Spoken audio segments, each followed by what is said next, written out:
ሰላም ሰላም ውድ አድማጭ ተመልካቾች የአርጂና ስፖርት ነው።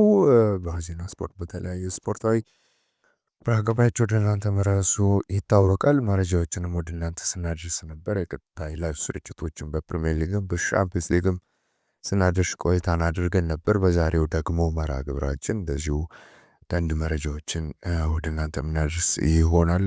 በተለይ ስለ ማንቸስተር ዩናይትድ ላይ በተመለከተ ስትራንሊ ማንሰን የምንመለከትበት ዝግጅት ይኖረናል። ከኛ ጋር እንድትቆዩም ከልብ እንጋብዛችኋለን። እንደዚሁ ላይክና ሰብስክራይብ ማድረጋችሁ እንዳይረሳ። አርጂና ስፖርት በቀጥታ ስርጭት ወደ እናንተ መድረሱን ይቀጥላል። በዛሬው ዝግጅታችን አንዳንድ ስለ ስትራንሊ ማንሰን፣ አንዳንድ ስለ ማንቸስተር ዩናይትድ አንዳንድ ነገሮች የምናነሳበት ይሆናል። እርግጥ ነው ማንቸስተር ዩናይትድ በ26 ምንም ሽንፈት አላስተናገደም። በፕሪሚየር ሊግ ያደረጋቸውን ጨዋታዎች በሙሉ ከአንዳቸው ውጤት ውጪ በአሸናፊነት ላይ ያጠናቀቀው ዳሪን ፍሌቸር ከመጣ በኋላ ራሱ ማይክል ካሪክም በማንቸስተር ዩናይትድ ቤት ያለው ቆይታ በጣም ድንቅ የሚባል ነው። ከዚህ ቀደም በነበረው 8 የጨዋታ መርሃ ግብሮች ሽንፈት አላስተናገደም። ከቼልሲ ጋር 1-1 አቻ የተለያየበት፣ አርሰናልን የረታበት፣ እንደገና በድጋሚ ከመጣ በኋላ ማንቸስተር ሲቲን የረታበት፣ ድጋሚ አርሰናልን የረታበት፣ ቶተንሃምን የረታበት፣ ፉላምን የረታበት፣ ከዌስትሃም ጋር 1-1 የተለያየበት፣ እንደዚሁ ኤቨርተንን እንደዚሁ በቤንጃሚን ሼሽኮ ብቸኛ ግብ የረታበት መርሃ ግብር ነበረ። ከዚህ ጋር በተያያዘ ቤንጃሚን ሼሽኮን በነገራችን ላይ በትልቅ ደረጃ መነሳት ያለበት ተጫዋች ነው። በተለይ በመጨረሻዎቹ ደቂቃዎች ተቀይሮ በሚገባበት ጊዜ የሚፈጥረው ኢፌክት በጣም ቀላል የሚባል አይደለም። በጣም ትልቅ ኢፌክት እየፈጠረ ነው ያለው ቡድኑ ላይ። ከዛ በተጨማሪም ምናልባት ቋሚ ሆኖ መጀመር አለበት የሚሉ ጥያቄዎች እንዲነሳባቸው የሆኑበት አጋጣሚዎችን የተመለከትን ነው። ማንቸስተር ዩናይትድ በሚጀምርበት ጊዜ ጨዋታዎችን በሚጀምርበት ጊዜ ብራያን ኤምቤሞን ነው በ9 ቁጥር ሚናነት የሚያስጀምረው ጨዋታዎችን ብዙ ጊዜ ኦልሞስት ሁሉንም ጨዋታ በብራያን ኤምቤሞ 9 ቁጥር ነው እየጀመረ ያለው። ነገር ግን ቤንጃሚን ሼሽኮ ይህ ቦታ ይገባዋል ወደ ቋሚነት መመለስ አለበት እንደሚል ጥያቄዎች እንዲነሱ የሆነባቸውን አጋጣሚዎች ነው የተመለከትነው። እርግጥ ነው የመጨረሻ ደቂቃ እድሎችን ያማከናባቸው ጨዋታዎች ነበሩ። በተለይ ፉላሙ ጨዋታ ላይ እንደዚሁ በባከኑ ደቂቃዎች ላይ የመከኑ እድሎች ነበሩ። ነገር ግን መጨረሻ ደቂቃም እንደዚሁ ግቦችን እያስቆጠረ በፉላሙ ጨዋታ መጨረሻ ደቂቃ ግብ ያስቆጠረው እሱ ነው። በዌስትሃሙ ጨዋታ እንደዚሁ መከነ እድል እንደነበር ተመልክተናል። ነገር ግን በጣም ጥሩ አጥቂ እንደሆነ አሁንም ፊኒሸር እንደሆነ እየተመለከትን ያለ ነው። በማንቸስተር ዩናይትድ በኩል መልሶ ማጥቃት ማንቸስተር ሲሄድ በጣም ትልቅ ድሎችን ማፍጠር ግቦችን የሚያስቆጠር ተጫዋች እንደሆነ ተመልክተናል። ቀላል የማይባል ጎል ነው። በተለይ ፉላም ላይ ያስቆጠረው ግብ በጣም በኤክስጂው አነስ ያለ ግብ ነው። ከርቀት የተጫዋችን ኳሊቲ በጣም በጉልህ ሁኔታ ያሳየ ግብ ነው ያስቆጠረው እና ምናልባት ይህም ጥያቄ የሚመለስ ይሆናል በቀጣዩ ጨዋታዎች ማንቸስተር ዩናይትድ በሚያደርጋቸው ከክሪስታል ፓላስ ጋር የሚያደርገው ጨዋታ ይጠበቃል። በፕሪሚየር ሊጉ ኦልሞስት 11 ጨዋታዎች ነው የሚቀሩት ማንቸስተር ዩናይትድ ከዚህ በኋላ የሚቀሩት 11 ጨዋታዎች ነው። ከአንድ ሴንቸሪ በኋላ በጣም ጥቂት ጨዋታዎች የሚያደርግበት ሲዝን ነው ለማንቸስተር ዩናይትድ ይሄ ሲዝን እና በጣም ጥሩ ግስጋሴ ላይ ነው ያለው ማለት ይቻላል። በፕሪሚየር ሊጉም ፎር ውስጥ መጨረስ የሚችል አይነት ቡድን እንደሆነ እየተመለከትን ነው። ኦልሞስት ከአስቶን ቪላ ጋር ያለው የነጥብ ልዩነት ወደ 3 ዝቅ ያለበትን ነጥብ ነው ያኔ ያስመዘገበው። ከዚህ ጋር በተያያዘ ቡድኑ በጣም ጥሩ ግስጋሴ ላይ ነው ያለው ማለት ይቻላል። የማይክል ካሪክ ቡድን ከስትራንሊ ማንሰን ጋር በተያያዘ በክረምቱ ነበር ከሮያል አንትወርፕ ወደ ማንቸስተር ዩናይትድ የተቀላቀለው በ18 ሚሊዮን ፓውንድ በጣም ጥሩ ግብ ጠባቂ ነው። ከሆነ በሮያል አንትወርፕ ነው ግን ጊዜውን ያሳልፈው ኮተን የማንቸስተር ዩናይትድ ግብ ጠባቂዎች መልማይ ስካውቲንግ ዳይሬክተር ማለት ነው። ኦንዳናንም ያስፈርመው እሱ ነው። ነገር ግን ኤሜ ማርቲኔዝ የመሰለ አማራጭ ነበረው ማንቸስተር ዩናይትድ ስትራንሊ ማንሰን በሚያስፈርምበት ሰዓት ማለት ነው። ስለዚህ ከዛ በ 18 ሚሊዮን ፓውንድ በጣም ጥሩ ግብ ጠባቂ ነው። ከሆነ በሮያል አንትወርፕ ነው ግን ጊዜውን ያሳልፈው ኮተን የማንቸስተር ዩናይትድ ግብ ጠባቂዎች መልማይ ስካውቲንግ ዳይሬክተር ማለት ነው። ኦንዳናንም ያስፈርመው እሱ ነው። ነገር ግን ኤሜ ማርቲኔዝ የመሰለ አማራጭ ነበረው ማንቸስተር ዩናይትድ ስትራንሊ ማንሰን በሚያስፈርምበት ሰዓት ማለት ነው። ሽፍት በማድረግ ወይም ድሪፍት በማድረግ ነው ስራ ለማሰን ወደ ክለቡ የቀላቀለው። ጥሩ ግብ ጠባቂ ነው። በጣም ድንቅ ፖቴንሻል ያለው ፕሮሚሲንግ የሆነ ግብ ጠባቂ ነው። ነገር ግን ለማንቸስተር ዩናይትድ የሚሰጠው ግልጋሎት ኬሚ ማርቲኔዝ ጋር ሲነጻጸር እንዴት ነው የሚለውን እያንዳንዱን ነገር አይተውት። እንደዚሁ ደግሞ ማርቲኔዝ ራሱ በዌጅ ወይም ደግሞ በደሞዝ እና በራሱ በዝውውር ክፍያም ዳጎስ ያለ ገንዘብ መጠየቁን ተከትሎ ለማንቸስተር ዩናይትድ ቀላል የሚባል እንቅስቃሴ አይደለም እና ከዚህም ጋር በተያያዘ በዚህኛው ወደ ስራ ሌማስ ፊታቸውን አቅንተዋል ማለት ነው። ሰር አሌክስ ፈርጉሰን በመጀመሪያዎቹ ጊዜያት ፕሪሚየር ሊጉ በሚጀምርበት አካባቢዎች ይህንኑ አስቶ ነበር። በጣም ጥሩ ዝውውር ነው የሚል አስቶት ነበር ስራ ሌማስን እና በዚህ ወቅትም በጣም ለማንቸስተር ዩናይትድ በጣም ጥሩ ግልጋሎት እየሰጠ ያለ ግብ ጠባቂ ነው። አንዳንድ በጣም ከባድ የሆኑ ኳሶችን ኮንሲድ የሚያደርገው እንጂ ብዙ ጊዜ ኮንሲድ ሲያደርግ አንመለከትም። በጣም ጥሩ ነው በግብ ጠባቂ ቦታ ላይ። ከሁሉም በላይ ደግሞ የማይክል ካሪክን ማስተያየት ግብ ጠባቂ ወይም ደግሞ በጎሉ አካባቢ የሚፈጠረውን ቺዮስ ወይም ደግሞ ጎሉ አካባቢ የሚፈጠረውን ድራማና ግጭት መገጫጨቶችና ያንን መረባበሽ መቀነስ ነው ያለበት።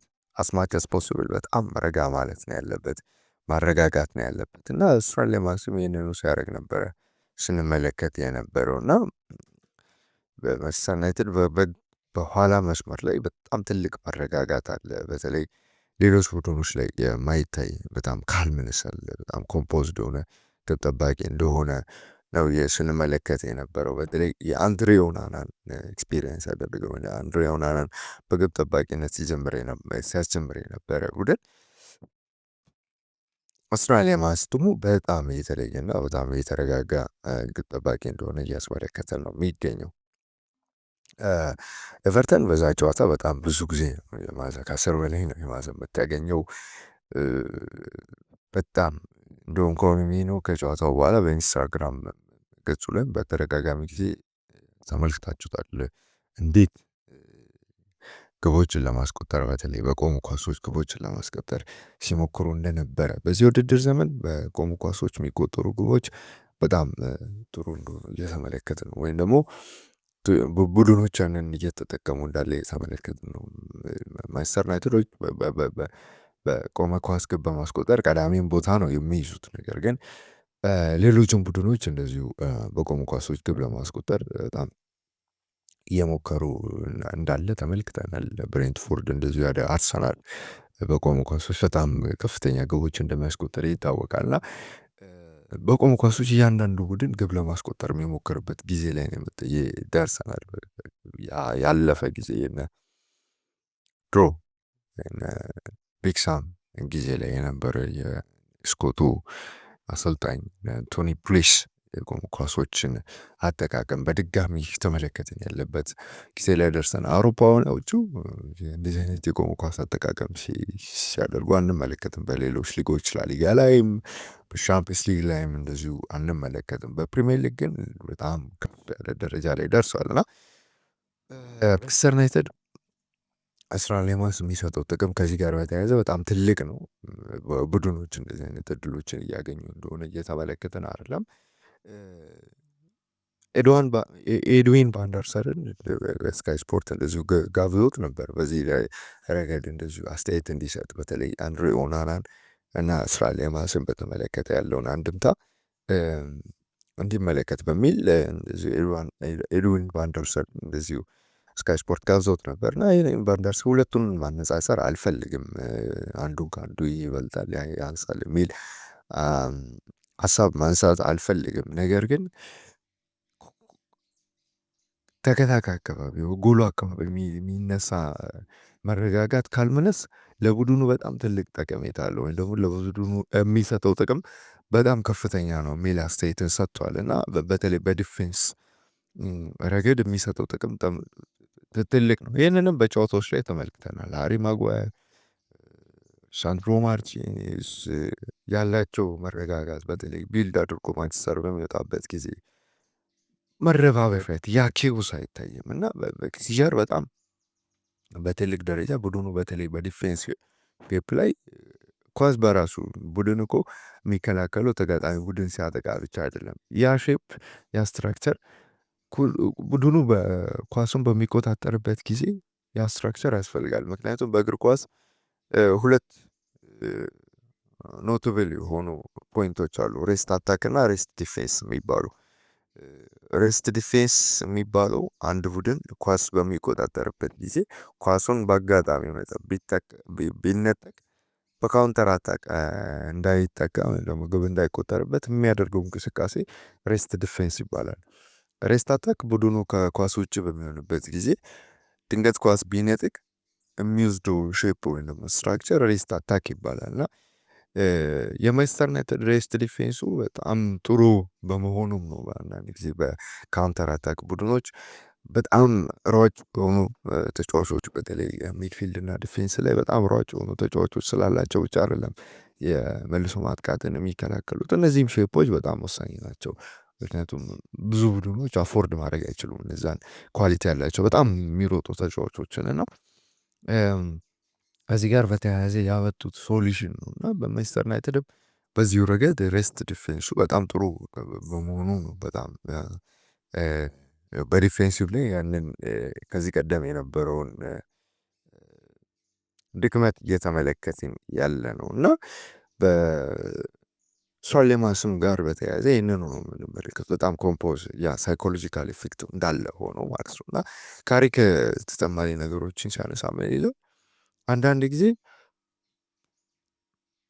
ሊወስድ ይችላል እንደዚህ መረጋጋት በጣም ኮምፖዝድ መሆን፣ ነገር ግን ሌሎች ጊዜ ላይ በፍጥነት ይመጣል እና በጣም ኮምፖዝድ መሆኑ ሌሎች ተጫዋቾችን በጣም እንዲረጋጉና በጣም ከጨዋታው እንዳይወጡ አድርጓቸዋል የሚል አስተያየት ሰጥቷል እና ትልቅ ስራ ነው እየሰራ ያለው በማንቸስተር ዩናይትድ። ቀጣይ የሚኖራቸው መርሃ ግብሮች ላይ የሚፈጠሩ ነጥቦችን እንመለከታለን። ነገር ግን በሻሌማውስ ጋር በተያያዘ አሁንም ፕሮሚሲንግ ነው። ገና የብቃቱ ጫፍ ላይ አልደረሰም። በጣም ትልቅ የሚባለው የብቃቱ ጫፍ ላይ አልደረሰም። ነገር ግን አሁንም ቢሆን በጣም ጥሩ እንቅስቃሴን እያደረገ ለማንቸስተር ዩናይትድ በጣም ጥሩ የሚባል ግልጋሎትን እየሰጠ ቀጥሏል። ቀደም ብዬ ሳነሳ እንደነበረም የኤቨርተን ጨዋታ ላይ ኤቨርተን ኦልሞስት 10 የማዕዘን ምት ነው ያገኘው። ነገር ግን እያንዳንዱን ፓንች በማድረግ ኳሱን ወይ በመቆጣጠር የሚያደርገው እንቅስቃሴ በጣም ድንቅ ነው። በመጨረሻዎቹ ደቂቃዎች ላይ በጣም አደገኞች ነበሩ የሚል አስተያየትን ሰጥቶ ነበረ ማይክል ካሪክ። ነገር ግን ጨዋታውን ተቆጣጥረውታል ማለት ይቻላል። ያው በክሊንሽት ነው ቡድኑ አጠናቆ የወጣው። ያ ነጥብ ባይገኝ ደግሞ ለማንቸስተር ዩናይትድ ምን ያህል አዳጋች እንደሚሆን መመልከት ብዙ የሚያዳግት አይመስለኝም። በቶፕ 4 ላይ የሚደረገው እንቅስቃሴ ምን ያህል ትልቅ ለውጥ እንደሚያመጣ መገመት አይከብድም እና በዛም እንቅስቃሴ ማንቸስተር ዩናይትድ ጥሩ ነጥብ የሚያገኝ ይመስላል በቀጣዮቹም ጨዋታዎች ማለት ነው። ባለፈው መርሃ ግብር ድል ማድረጉ ይታወቃል። ውድ አድማጭ ተመልካቾች ስለ ዛሬ ያጠናከርነው መረጃ ይህንን ይመስል ነበረ። ከኛ ጋር በመሆን ስለተከታተላችሁ ከልብ እናመሰግናለን። በቀጣይ መርሃ ግብሮች ደግሞ ሌሎች ጉዳዮችን እያነሳን ከእናንተ ጋር ቆይታን የምናደርግ ይሆናል። ከኛ ጋር በመሆን ስለተከታተላችሁ ከልብ እናመሰግናለን። ቸር ሰንብቱልን።